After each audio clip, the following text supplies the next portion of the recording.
What up, y'all? DCFAYGOGUY. Welcome back to What's Happening Now, our look at the underground happenings. It's been a little bit. There's been lots of stuff that has come out, that has dropped, things that has happened. I haven't made videos about it. If you haven't watched my What's Happening Soon video, I kind of touched on that, where like I didn't want to feel obligated to make episodes just for the sake of putting videos out there. But there is some things that have really happened that I want to talk about. A few things I'm going to kind of gloss over, maybe just give my 2 cents on them. Because honestly, there's things that happen that it's kind of like, I don't really care. And then there's one really big thing that happened that I want to talk about because I'm super fucking curious about it. You know what I mean? But one of the first things that that happened, that I'm just going to kind of gloss over this again, just kind of give my thoughts on it. And that was Violent J going publicly and slamming CM Punk on all socials. Now, I had seen some people kind of with mixed reviews about this. There are a lot of people in support of Jay, and I don't fully know the story. I had seen people say that Jay is good friends with Colt Cabana, and I think there was a previous relationship with CM Punk and Colt, and, you know, that was where it happened. Violent J has been really focused in on JCW as of recently. Obviously, he's done all that wrestling that he did, the wrestling he did over in Japan. He's met with Billy Corgan of the Smashing Pumpkins, who's running his own little wrestling federation.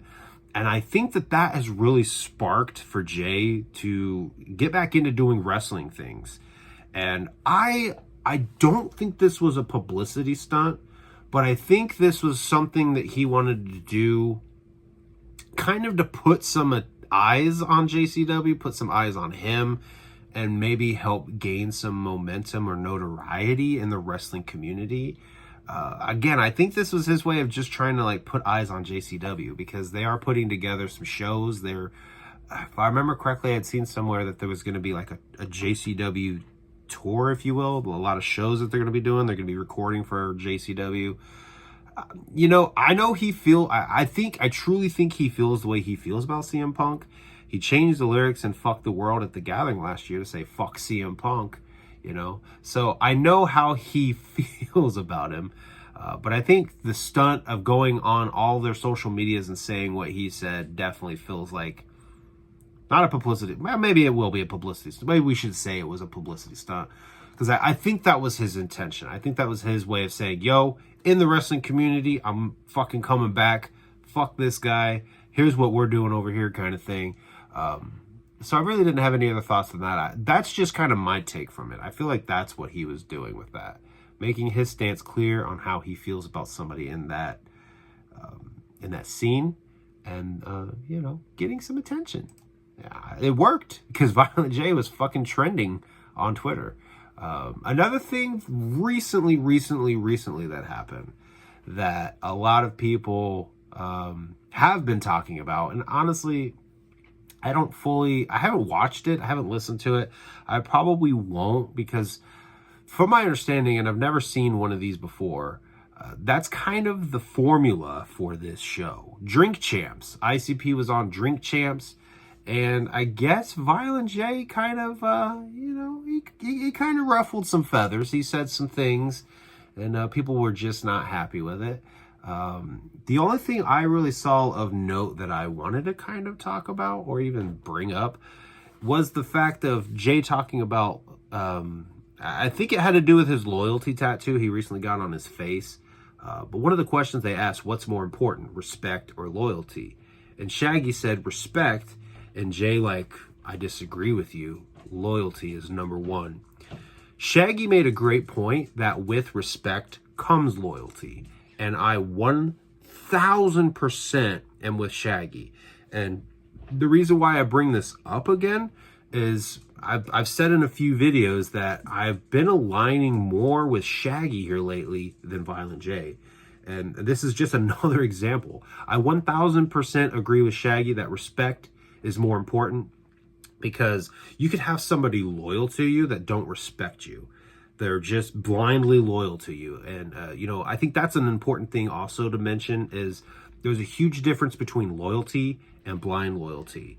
So if you're following somebody because you're loyal to them, but they're fucking you over at every turn, that's blind loyalty.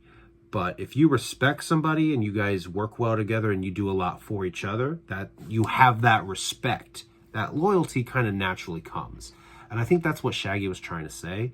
And that's where I align. You know, I think respect is more important. You know, I respect people in the community, and with that kind of comes that loyalty of like, these guys are my homies. These guys are my friends. So yeah, I think respect way more important.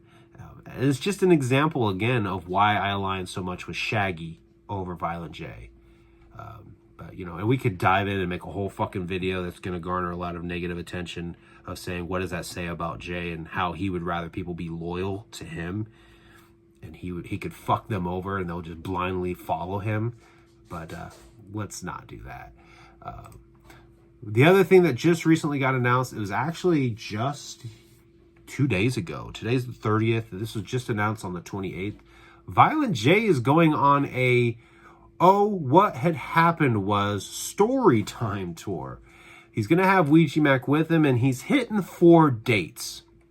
The 4 dates are the Token Lounge in Westland, Michigan, the King of Clubs in Columbus, Ohio, the Forge in Joliet, Illinois, and the Deluxe in Indianapolis, Indiana. I've had a few people already reach out to me. Hey, are you going to go to this? And at first I was kind of like, yeah, I think it would be fun. But the more I thought about it, to really bounce off what I just said, again, I'm more aligned with Shaggy right now that I honestly don't think I would want to go see this tour. If it was both Violent J and Shaggy, I would probably be more up to going. I don't know. Mentally, I'm more aligned with Shaggy right now than Jay.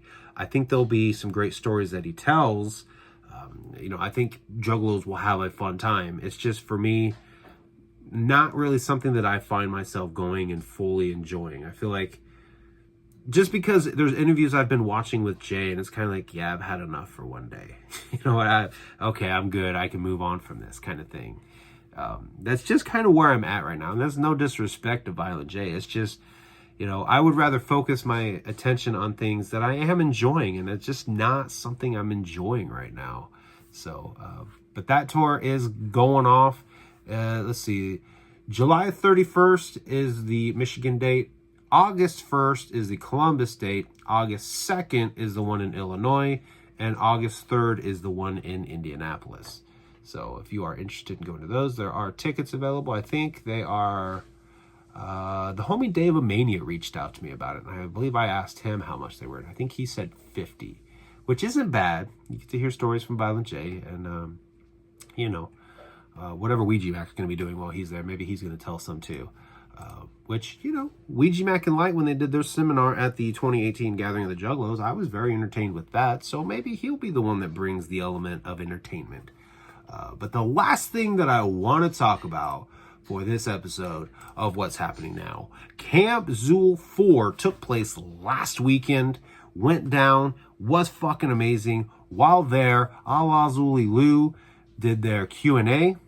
Obviously, the big burning question everyone has is what's going on with Gods of Evil Rise, which, if you don't know what that is their album produced entirely by Mikey Clark. There's been a lot of limbo with that. It's been done and ready for like 2 years. It's mixed, it's mastered. The only thing they got to do is send it off to the manufacturer. So there was a lot of people, because there was kind of these like speculations of, are they trying to get out of their MNE contract and release it on their own, which is where I was starting to lean towards. You know, there were comments Billy Obey would make at like Axmas where he says the chains are almost off. You know, he obviously has strong feelings about contracts. A lot of people in the underground do. So I honestly felt like what they were trying to do was get out of their contract, release the album independently on their own, which I think would have been huge for them. But it was revealed at Camp Zuul 4 that Gods of Evil Rise will be released through Magic Ninja Entertainment. And this really has me curious what's going to happen. And I don't think anything majorly bad's going to happen.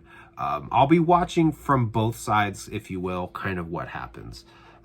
I was a little bit excited to learn that it's coming out through Magic Ninja Entertainment, and this isn't a slight towards Long Live Evil, but I know how much of a powerhouse MNE can be, and I'm immediately thinking I need to start saving money right now, because I feel like there's going to be a merch bundle that has a jersey, potentially a new Forever Face mask, and that may become my first mask that I get from them. I just feel like there's going to be a lot of merch available with that pre-order. And again, that's not a slight to Long Live Evil saying that they wouldn't have dope boxes or, bundles. But I just, again, MNE is a powerhouse. I mean, look at the numbers that they have. So I think what they'll have available, and honestly, I think Long Live Evil could have rivaled that as well, because they're becoming quite the powerhouse themselves. But I was immediately like, I just got to save money. There's going to be so many bundles for this shit. And that's something I missed out with when the Almighty dropped back in 2018. And I could have, because there were people prior to them signing to MNE telling me, you need to check out Zuul. You need to check out Zuul. And I just never did. But I was totally shocked to learn that it was coming out through MNE. I thought for sure that they were going to put it out independently. And, I felt like that would have been a really big release for them. It's going to be regardless. But unfortunately now, having that stamp of MNE, there is a large majority of the community that's just not going to listen to it. They're going to immediately shun it because of that stamp. And that's the part that I hate. And who knows, maybe they would have released it independently and those people still would have said the same thing because they were previously signed to MNE. So it honestly could have been a damned if you do, damned if you don't kind of thing. That's just where the community that's where the community is at right now. But I will be the most curious to see what happens with relationships between ICP and Mikey Clark when this album comes out, because obviously they've announced that Mikey Clark will produce the 6th. So him working with an MNE artist, I wonder what kind of feathers that will ruffle, if any, or is Mikey Clark the only one who's kind of immune to that? They obviously they just booked Static X for The Gathering, who went on tour with Twisted a couple years ago. Last year, actually, I think. I guess you could say that's different. They're a mainstream artist, mainstream group. They're kind of null and void from that. And most of the issue is with underground artists working with MNE, and that's a slight against them and not showing loyalty to them. However you try to justify it in your head. Just seeing that they're booked at The Gathering kind of makes me think, maybe they'll make an exception for Mike. They'd be shooting themselves in the foot if they don't. But I mean, they've made some bad decisions in the past, and I don't think they're done making those bad decisions, going forward. They are human beings just like all of us, and sometimes we make bad decisions. But yeah, that was probably the biggest thing from Camp Zuul that I took away that I wanted to talk about on what's happening now. It hasn't even been announced on Fago. It's not on Fago Lovers. I have not seen a lot of people talking about it, but I wanted to talk about it here just because that was a big thing that I took away. I was shocked to learn that it's coming out on MNE. I thought for sure that it was going to come out independently on Long Live Evil because, even at the Q&A and during their Heretic Hideout, the live stream they did prior to camp, they talked about hurdles. They talked about red tape. They talked about standing up for themselves. And I'm like, damn, did they renegotiate to where they would do another album first so that they would get the master and the rights for Gods of Evil Rise to put out themselves? I was so sure that was what was going to happen. But to learn that it's coming out through MNE was a big shock. It doesn't bother me because I ain't like that. I don't have my head up my ass with the whole MNE thing. So I'm excited regardless for the new album. I think it's going to be dope. I still think it's going to be a big record for them. I just wish that there wasn't a large majority of the community that's just going to immediately shun it or immediately have blinders on because of the stamp of where it's coming from.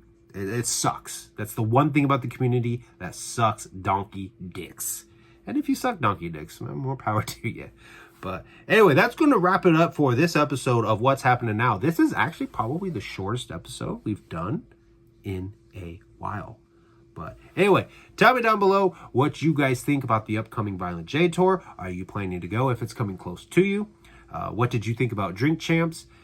Where do you stand? Do you think loyalty is more important than respect? Or do you agree with Violent J and think I think I just said that backwards. That's how scatterbrained I am. Do you think loyalty is more important than respect? Or do you think respect is more important than loyalty? And what do you guys think about Alla Xul Elu's brand new album, Gods of Evil Rise, the Mikey Clark record as it's become known. What do you think about it being released through MNE? Are you still going to support it or not? Anyway, thank you guys for watching, and I will see you guys next time.